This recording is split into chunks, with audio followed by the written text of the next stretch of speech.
திட்டங்களை எல்லாம் செயல்படுத்தினா நிதித்துறை மேல பெரிய பழு இறங்கும். இறங்கட்டுமே, சுமப்போம். விவசாயத்தை பெருக்குவோம், தொழில வளர்ப்போம், அதுல வர்ற வருமானத்தை கல்விக்கு செலவு பண்ணுவோம். யாருக்காக செலவு பண்றோம்? நம்ம பிள்ளைங்களுக்காக தானே. அவங்க படிச்சு வந்தா போறாதா? நாட்டை முன்னேற்ற மாட்டாங்களா? அந்த இலவச கல்வி திட்டத்தை இதுல சேர்த்திருக்கு.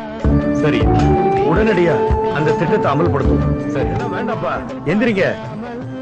நீங்க இனிமே 10ஆம் கிளாஸ் வரைக்கும் ஃபீஸ் கட்ட வேண்டியது. படிப்புக்காக யாரு காலையும் விழ வேண்டியது. பொறுப்பா படிக்கணும், அது போதும்னு. சரி, போயிட்டோம்.